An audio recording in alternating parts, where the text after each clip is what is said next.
Well, here we are at Holdfast Brewing. It is the final Drury University Hockey Coaches Show to recap what has been an incredible season. I'm the public address announcer, Kevin Kline, for the Drury Panther hockey program. And with me, as always, is head coach Jeremy Law and assistant coach Cliff Cook.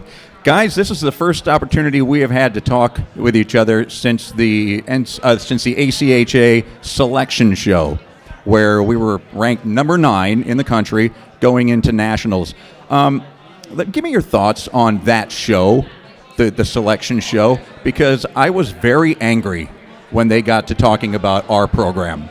I was angry for 2 reasons. Number 1, I think they discounted us. Okay? Where's Drury? And what's going to happen when they face hard competition? Well, the biggest thing that aggravated me about that was, do your effing homework. Okay? You can find out where Drury is, but how about facing adversity? What we went through at Purdue Northwest, what we faced against Midland. The signs were there that we knew how to handle adversity. So were you guys upset about that? Kevin's on one tonight. Yeah.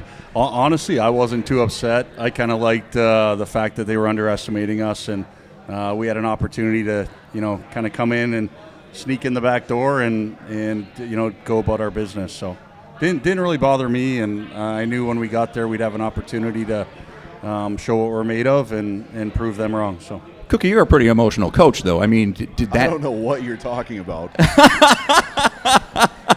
What do you mean you don't know what I'm talking about?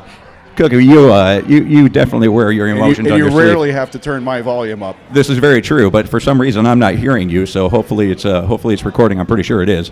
But, I mean, were you at all upset about that? No, I agree with Jeremy.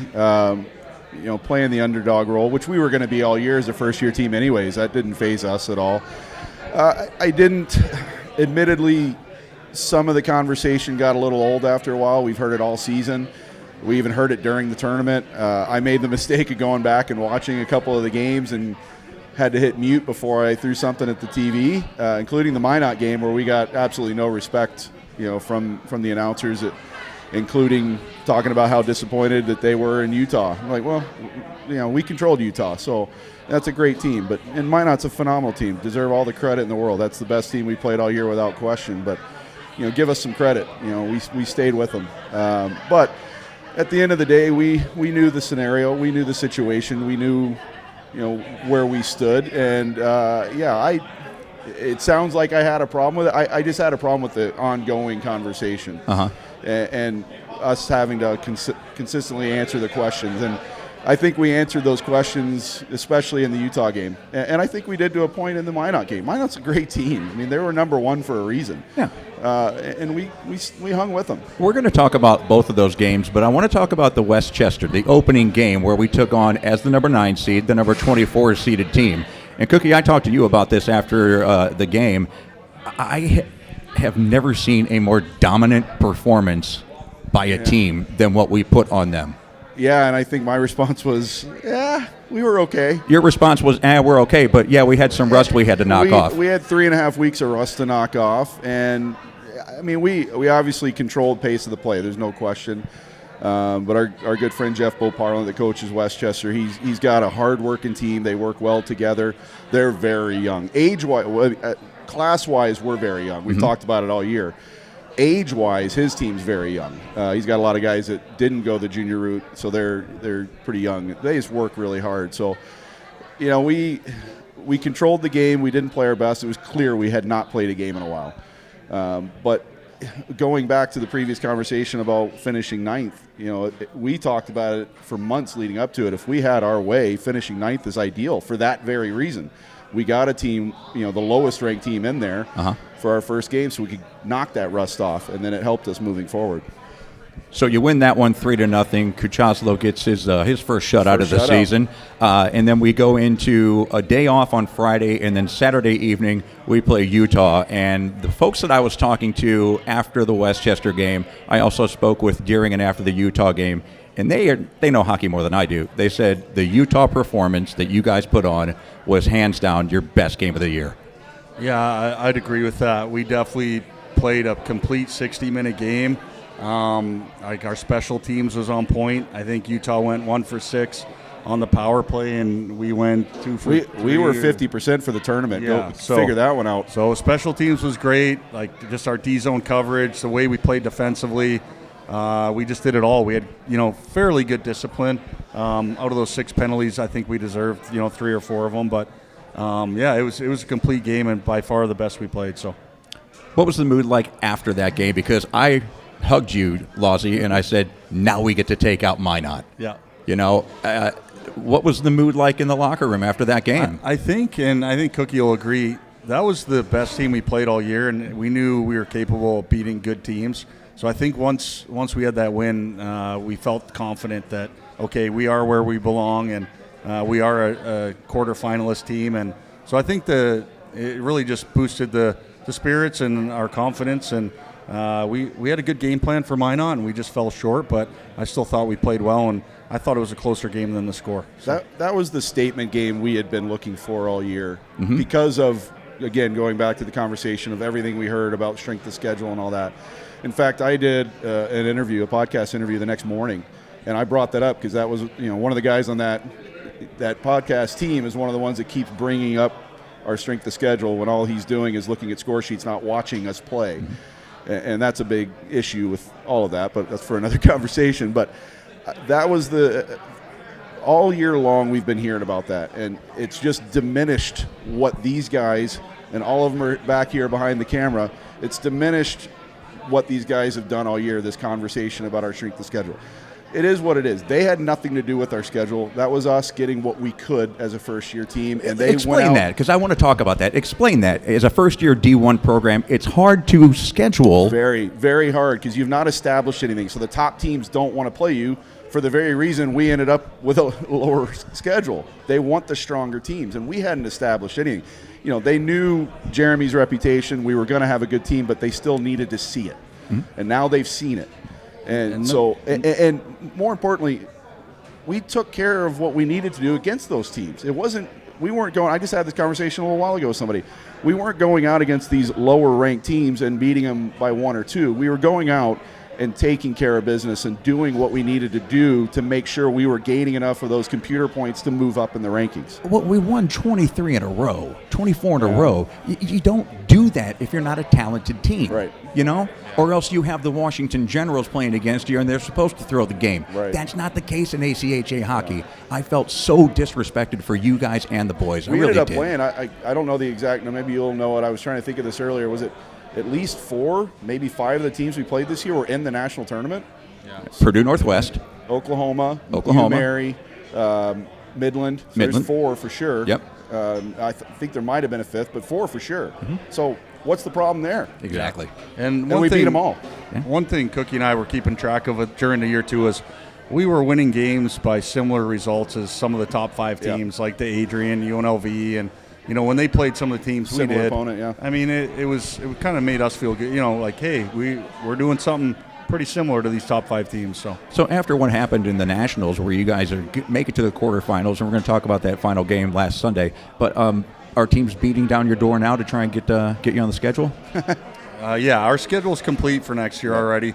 I just had a top 5 team reach out to us today about trying to get us on the schedule, and we have a lot of teams that want to play us now. It's great. So we'll never have that weak of a schedule again. And like Cookie said, being a new team, they wanted to make sure that we were going to be a strong opponent. Also, we started the scheduling process really late. We didn't announce going D1 until late November, early December. Yeah. And most teams have their schedules done by then. So yeah, you guys are already working on 2026. Oh yeah, 27. We've already got one commitment for 2 years from now. Yeah.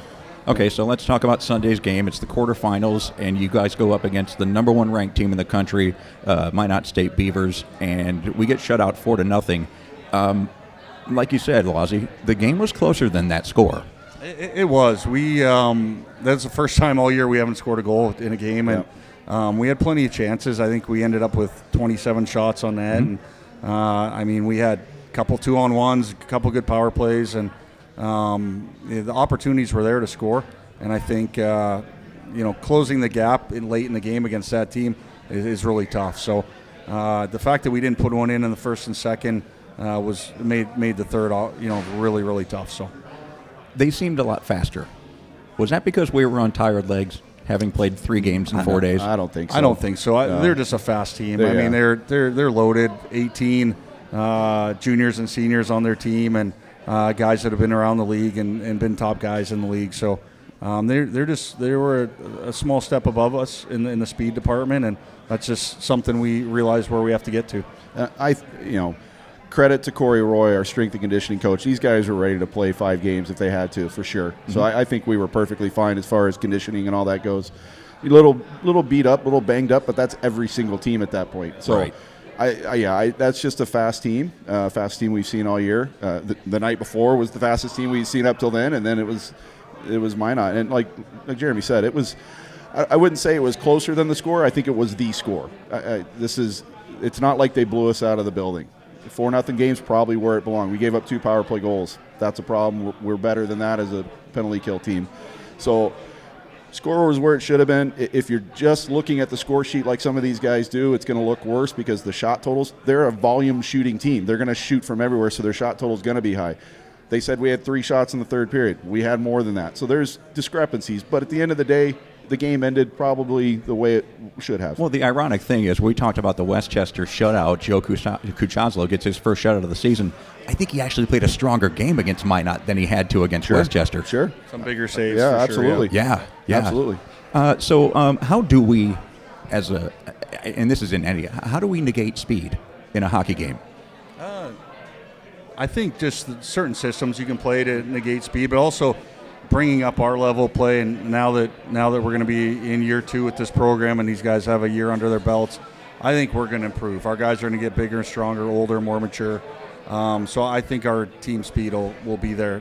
We'll close the gap for sure. Yeah, and we mentioned this to the guys after the game. I've mentioned it a few times since. And we're not using this stat as an excuse. It's more of just the reality and the excitement level we have. Minot had 19 juniors and seniors. We have 23 freshmen and sophomores. I know. So that's not an excuse as to why we lost. That's excitement about what's coming. Oh, absolutely. Oh, for sure. Yeah. 2-3 years down the road, it's going to be amazing. I was talking to our friend Jeremiah, Sarah's husband, after the first period of the Minot game, and Minot came out and scored, I think, early in the second period. Yep. He said, too bad they don't allow it in ACHA, but right now would be a great time to have a fight for Drury. Yeah, to spark the boys. And exactly right. Yeah. So can a big hit do that? Well, and that's one of the things, too. You mentioned negating speed. By nature, we're not a real physical team. We're a skill speed We're a finesse team. But, one of the things we did talk to the guys about prior to the game is we needed to be more physical, try and slow them down a bit. And we just didn't do a good enough job of it. And, again, that's credit to them as well. It's not just that we weren't doing our job. Minot did theirs. So that's one of the things we got to work on in the future is being a little bit more of a physical presence. That's not blowing guys up anything. It's just winning those battles in the corner and just being a little bit more tough on pucks. Yeah, and I think the biggest thing that'll help us moving forward is playing a tougher schedule. Yeah. Minot plays good teams every game they play. Yeah. We had some games where we didn't have to have elite speed. We didn't have to play our best game. We were still winning games, even not playing well. So playing a better schedule will help us, raise our level. Yeah. Because we play up to our competition, like you saw in Utah, against Utah, and you also play down to your competition. So I think next year we'll really increase our level of play. So take us in the locker room after the loss. What do you say to the team? How proud we were. Yeah. And, these guys are smart. They've been around. They get it. There weren't a lot of time. It's funny. I was talking to Jeremy's dad even in the hotel room later that evening. I said, normally at the end of the season, like any sport, one team's going to finish with a win. Everybody else is finishing with a loss. And normally at that point, I'm depressed. I'm bummed. I said, God, I'm fine. I feel fine. And, the guys were upset they lost, obviously, but you could see in their faces and their reactions like, yeah, all right. This is just the start. And they even said it, like this is just the beginning. As they're coming off the ice and giving us fist bumps out, outside the locker room, like we're just getting started. And they get it. Yeah. Oh, absolutely, They get it.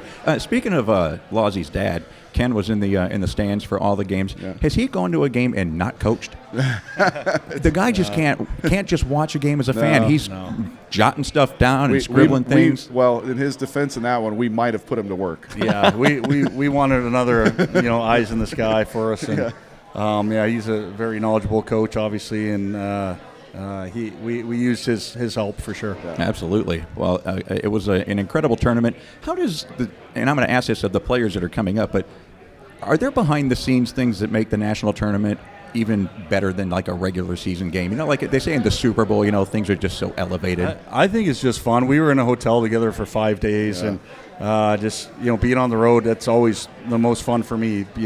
I love road games more than home games just because you're close with the guys, you're riding the bus with the guys, and sharing those experiences. So that was fun for them to see the level of play, and just to be there was a great experience. And it's hockey overload. We were going to games in the morning, so the guys were getting up to go watch games just to enjoy the environment. It's first time there for a lot of these, this whole team, frankly.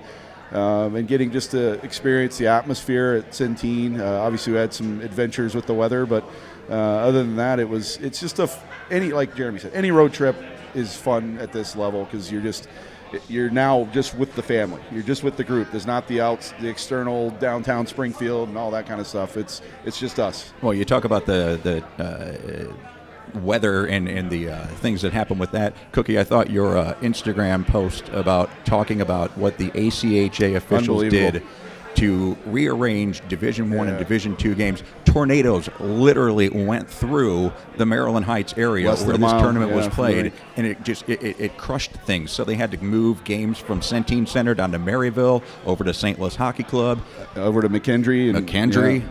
Just amazing. So they did an incredible job. Yeah, they really did, and they made it a spectacular tournament, and one that I know you guys and I and the boys can't wait to get back to next year. Absolutely.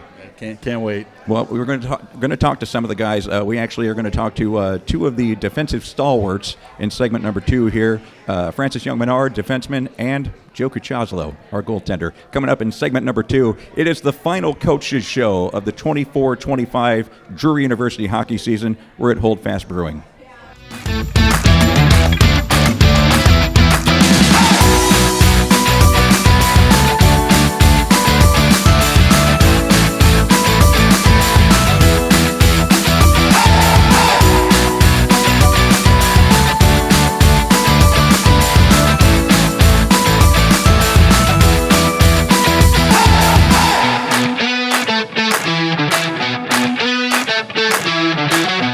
We're back with segment number 2 of the final coaches show, Drury University hockey program, men's Division I, and we're at Holdfast Brewing. I'm Kevin Kline, the public address announcer for D1 and D3 Drury hockey. And with us in segment number 2, two of the guys that were defensive stalwarts all year long, but even more so in the playoffs. We got number 13, Francis Young-Menard, defenseman, and number 30, Jozef Kuchaslo, goaltender, who recorded his first shutout of the season in the first game of Nationals. Thank you, yeah. What was a harder game for you, the Westchester game with a shutout or Minot?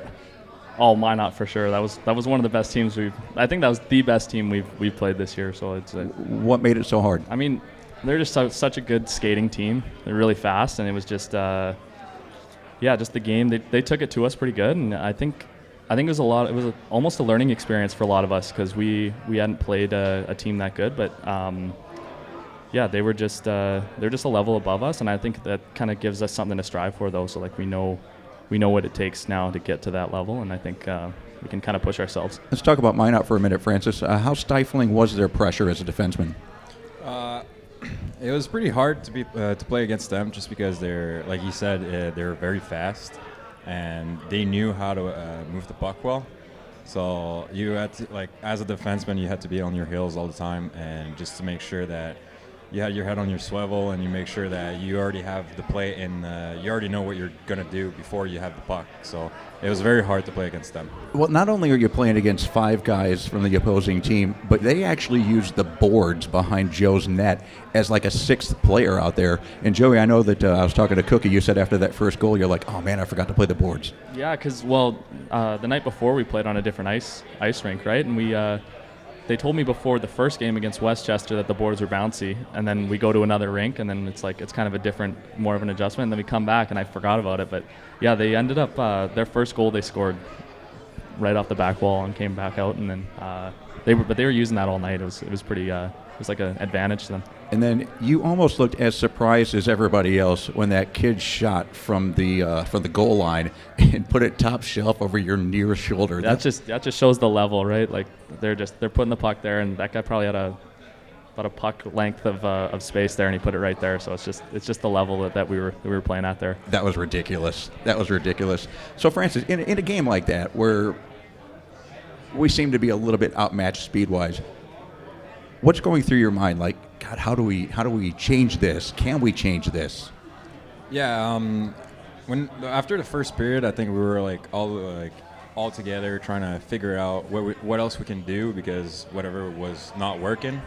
So we all try to came together and came up with a new plan and find new ways to get the puck out of their zone, and just try to find out where the holes are on the ice, and just try to find the groove where we can put the puck or another plan to just get it out of their zone, and Does frustration continue to mount and then mistakes get made? Yeah, yes. Especially again, a team against this, it was they're pressuring so hard down below the net that it was really hard to just even make a pass, and you would have to put it on the board, and which makes the play even harder for our forwards as a D-man. So it was a lot of pressure trying to we're always trying to make the right play and be as much perfect as we can be, but they were taking the they're breaking that breaking out our play so well that it was very hard. Yeah, they weren't leaving a lot of lanes for you guys to pass in or even move in. So that's the Minot game. I want to talk about the game before that, though, because as Lawsy said, most impressive game you guys played all season. It's a 4-2 victory against Utah, the number 8 team in the nation. Really a 3-2 win because we had an empty netter late in the game. But how fun is it to play in a game like that and come out victorious? Oh, it was by far our best game of the season, I think. And everybody just put their 100. Everything that we were doing was working perfectly. We adjusted whatever they were doing, and so that was so fun to play at the same time, because it was such a high level of hockey, and the pace was very fast too. So it was just. It was stress. I was stressed the entire game, but it was super fun to play at that level, that level of hockey. Stressed about what? Well, it's a one-game elimination, so and then when they scored the second goal, well, they're only one goal away, so I was stressed, and I didn't know exactly. I knew they were good, but we never played against a team that good before, so I wasn't too sure what to expect. But after the first or second shift, I was more calm, and I was able to make more plays and play better. But it was just to get it out of. So in a stressful situation like that, is there a teammate that you look to that oh man, can you look at Joe and say, Joe's in the net, we're all right? Well, I think all of our goalies they definitely put. They show. It puts you at ease a little bit, right? Yeah, they show. They put us as especially D-men. We put. It shows us confidence. Okay, we can make a play, and we know that during that game, especially Kuch, since he was playing, we were confident enough to try to make not a risky play, but try to look for a better play than what we had, and we knew that he was there to back us up. If we made a mistake, and he played unreal that game. Yeah, they played unreal that game and against Minot. Westchester, you recorded your first shutout. We peppered their goaltender, Westchester, all night long. We had over 50 shots, I think.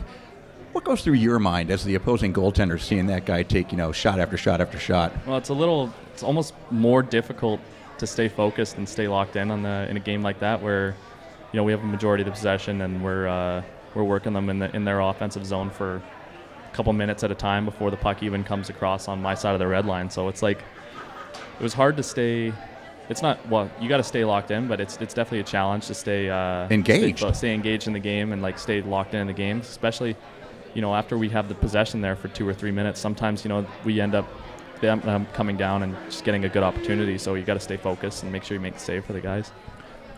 Francis, your favorite part of the season, favorite moment of the season? I would have to go maybe with either our win against Utah or when we came back against McKendree, 2 or 3 goals deficit at home. That was pretty awesome to be part of. So I would say either of those 2 games that we win, those are my top moments this year. Same question, Joe. I think just that entire national tournament was just unbelievable. Really cool experience from the adversity we kind of went through with like the tornado and everything, just kind of messing everything up. Going for the practice, playing against Westchester, all that stuff happening, playing that night against Utah, and then playing the best team in the country in Minot. It was just a really cool experience, and I think that was just kind of like a culmination of all that. Was just my favorite kind of week, all up into one. Well, I was able to have a cool experience against in the Utah game, where I got to talk to your father for a period and a half. Nice. He was great, very funny guy. Yeah. And he told me that Child Protective Services could have been called on him early in your life because he did not want you to be a goaltender. No, so he didn't. tried to beat it out of you. Yeah. Taking shot after shot after shot. Yeah, he used to shoot on me and just tell me, no, you don't want to be a goalie. Like, you don't want to be a goalie. Just try to keep me to be a player, right? Keep me playing player. But so what is it about goalie? I don't know. It was just kind of I wasn't fast enough. I wasn't good enough as a player, and I still wanted to play with all my buddies who were good at hockey. So I knew I needed to like change a little bit, and then I was like, yeah, why not try and be goalie? And I ended up being half decent at it to start. So then I was like, okay, I was good enough to play with my friends, which was in minor hockey. That's like the most important thing, right? Yeah. And just kind of carried on from there, just trying to play at the best level that I could. Well, like I told your dad, goaltender's the only guy that's on the ice all the time. Yeah. Francis, you take shifts, So, yeah. But let's talk about being on the ice, because after the Minot game, Francis, you spent a lot of time over at your bench, and you were the last person to leave the ice. Why? Just because realizing that it's like my last year next year at the same time. So at the same time, I was sad and just trying to didn't know where to deal with my emotions. We played against number 1. We had a great team this year, great opportunities throughout the entire year, especially during the tournament. And it's just trying to soak it in at the same time, and I just had to stay there and just enjoy the moment a little bit, and then try to figure out what we did wrong and what we can do for next year. No, a little bit. There wasn't anything we did wrong. There wasn't anything you guys did wrong. They were a top team. They're a top team for a reason. So now you're talking about coming back, and you're talking about next year. We'll be stronger. We'll be better. Yeah. I can't wait for you guys to get out there in 25, 26, and I can't wait to be your public address announcer again. Yeah. Love saying you guys' names, man. Francis Young-Menard, Joe Kuchaslo, defenseman, goaltender, number 13, number 30. That's segment number 2. We're at Holdfast Brewing. It's the Coach's Show for Drury University men's hockey, and we'll be back with segment number 3.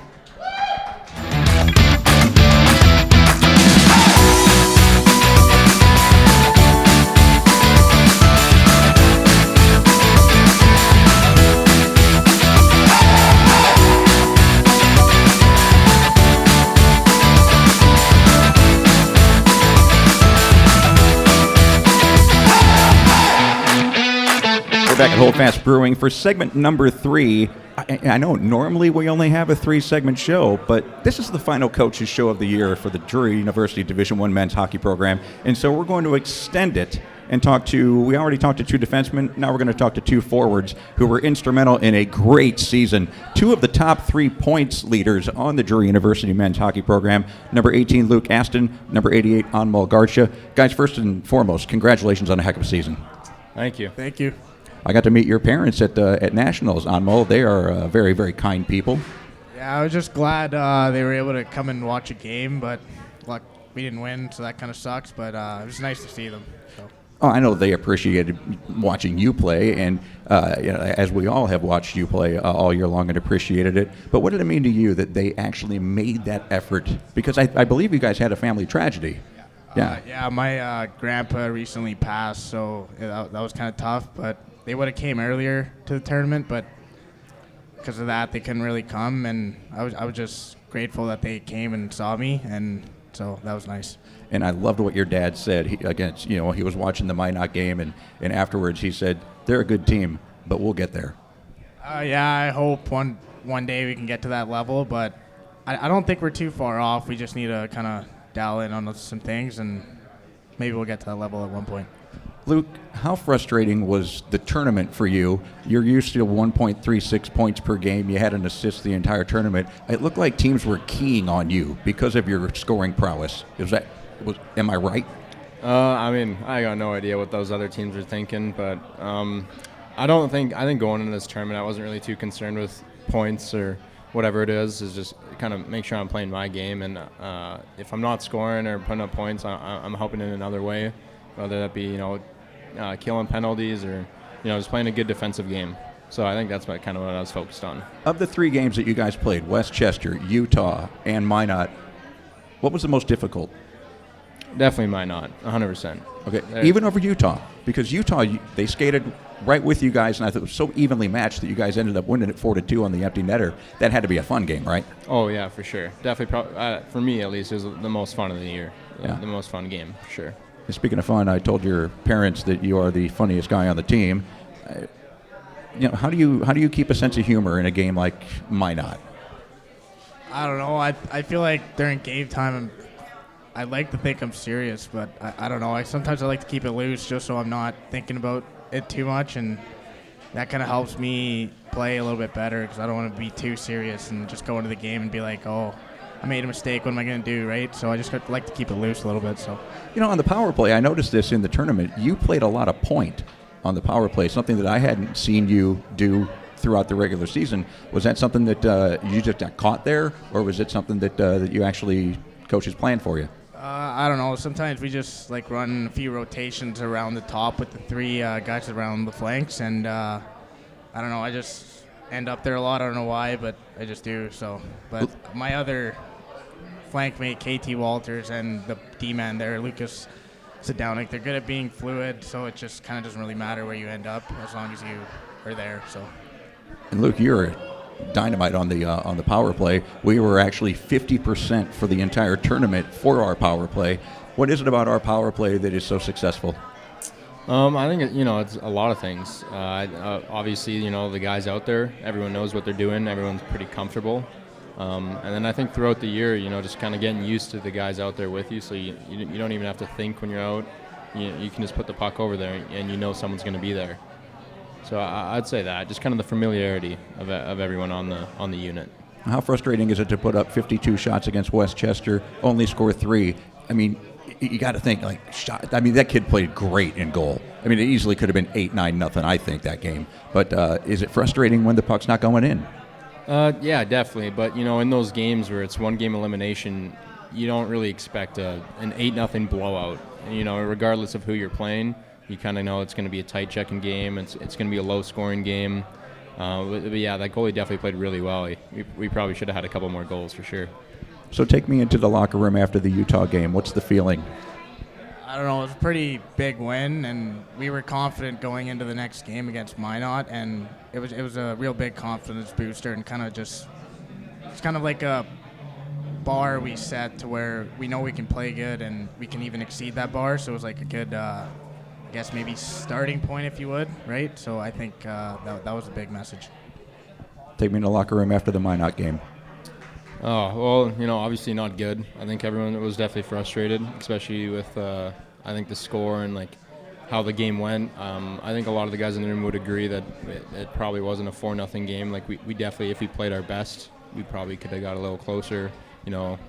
They got 2 power play goals, which is definitely unfortunate, and then, we probably could bury on our chances a little bit more and, make it a 1 or 2 score game for sure. So guys were definitely upset and, frustrated as well at the end of the game. How much fuel will that be to motivate for next year? I feel like it's a lot. I hope guys come back and have this fuel to win and know what it takes to get to the next level. So that's a big factor in that. Luke, your favorite moment of the season? Oh, I mean, it's pretty tough to pick. I'd say one. I'd say just, getting to show up to the rink every day with a bunch of good guys. Just getting to hang out with them every day at the rink and, after big games, hanging out with the guys. And I would say, I don't think it'd be a specific moment, but just kind of overall group we got here. I think for me it might be, I don't know if it was McKendry or Midland when you scored with like 3 seconds left in the game to give us the victory. That was a massive moment for me anyway.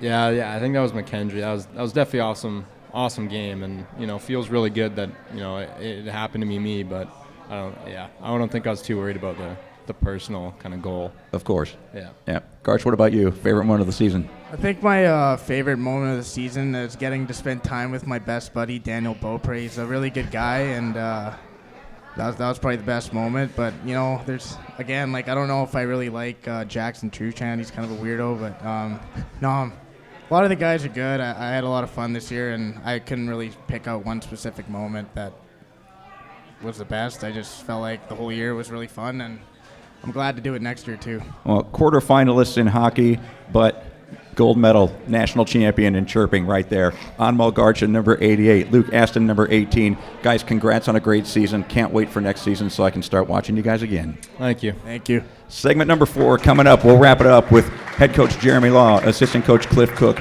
and we are at Holdfast Brewing for the final coaches show, Division I men's Drury hockey.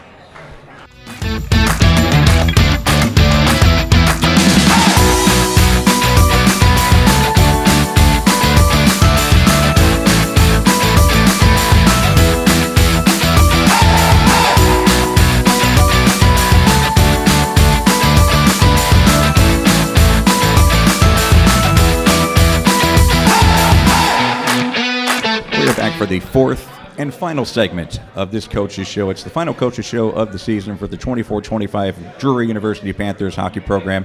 Jeremy Law, head coach, assistant coach Cliff Cook over there. Yeah, it's been a long day for me too, pal. Yeah. It's been a day. Where will we finish the season ranked? Will we be 8th? That's a good question. Probably. Yeah, I don't know. We're quarterfinalists, right? Yeah, that's probably about right. Maybe 7th, because Niagara should fall behind us, 7 or 8, I think. Okay. Yeah, somewhere in that range. So how impressive is that first-year D1 final season ranking top 10? No complaints here. Yeah, that was a goal of ours, and we achieved it, so definitely happy about that. Do you remember what the goals were at the outset of the season that you had talked about during the players' meeting the first night? I don't remember them, but I know we crushed every one of them. Yeah, we definitely crushed them. Yeah. And I know with maybe I'll just have to take a picture of it if the guys have filled it up already, but our puck win board in the locker room is now officially full with the 2 wins at Nationals. I think it was 20+ wins, so I know we ended up at 28. That. Can't remember. Make the tournament. The tournament. So I think we had a top 15 finish as our goal. And we had top 10. Yeah. So and another goal that you had was academic dean's list, and you have had a lot of players on the dean's list this year. This is the smartest group of guys I've ever coached for sure. Yeah, and if things keep going this semester like they were at midterm, we're going to have even more. Nice. Yeah. Well, that's what it's all about. I mean, you know what? As somebody who played Division I athletics, it is a job. Yeah. It is an absolute job. So if you have kids that are getting on the dean's list while playing a full-time sport, that's impressive, man. That's impressive, not only for you guys, but also for them. We've talked about it all year, and we brought it up again after the game at Minot. My little talk to the boys after was how enjoyable it was this year. And it's easy to say that when you're winning a lot of games, but it wasn't that. That was a big part of it, obviously, but it wasn't just that. We've talked about it ad nauseum, is the character guys we have on and off the ice. And, that shows up, with the classroom, with the grades, the GPA, Dean's List, all that good stuff. It's just a classy group of guys. I mean, one of them's not even here tonight because he's out donating plasma. I mean, that's just the group we got. It's just amazing. It really is. Yeah. No, and after delivering hope, the movie about the run that we did, every single one of those players came up to me and asked, how they can get involved and, how they can be a part of, what we started. And so I was a blubbering mess during that, just so you're aware. Yeah, okay. That was very, very inspirational for sure. Well, thanks for letting us show it. You talked about character players. I want to talk about players' parents, where they get some of this character from. How much recruiting is recruiting the player and recruiting the parent? I think it goes hand in hand for sure.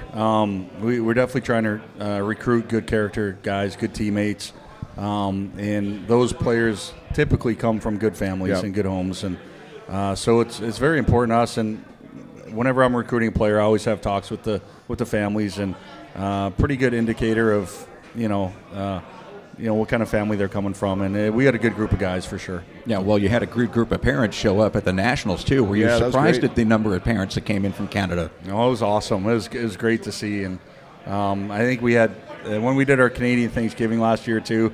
We had a lot of families came down, and that was huge. That was awesome. Well, it's great to see a few here tonight as well, which is nice. They stayed in for the week. Some of them had not been down to Springfield yet. Their kids came down on their own, so it was great to see them come down. And then this guy's family came down as well, so that was nice. Even though we made Ken work. Well, yeah, Ken worked, but I don't think he minded that. But no. Brenda worked at home too. So, Lozzie, I got to tell you, man, I love your mama. I saw the picture. She made the pierogies last night, so you're all set. Your mama's amazing. My house is clean. She's awesome. She is so awesome. Such a jerk. He literally posts, "Mom's earned her keep," because she made pierogies. How rude is that?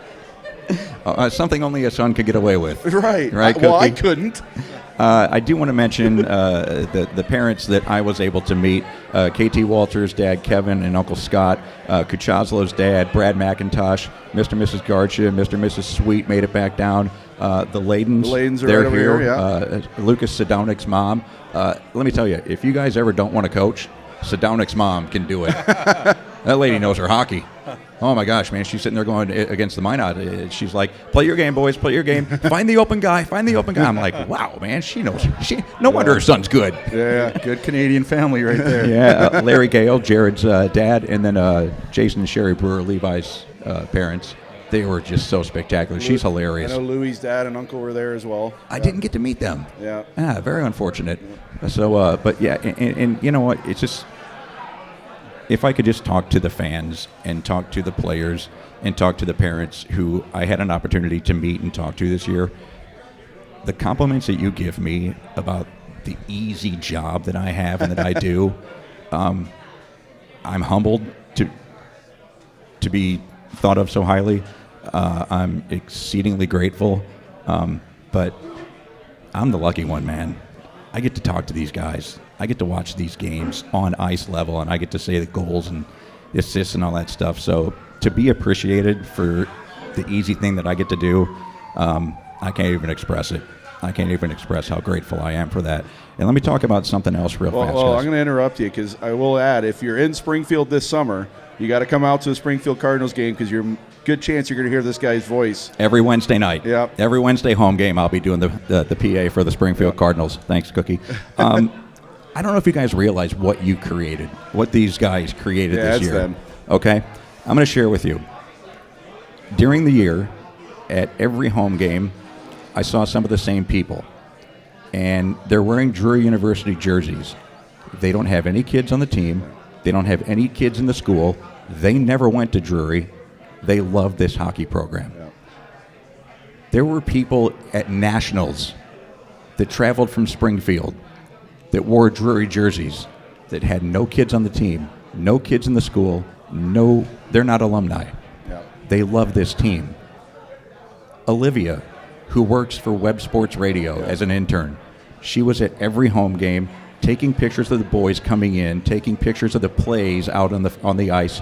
She made every game at Nationals. After that Minot game, she's a Missouri State student, guys. Yeah. She was crying after that game. Guys, it is infectious what you and these boys have created. And I hope you realize how proud we are of you guys and all those boys. Because it's amazing to be a part of this program. Yep. It's amazing to be a part of this program. Yeah, it's all about the boys. They did the work. Jeremy brought them in. We did some stuff behind the scenes, but none of this happens without these guys, sitting behind the camera here.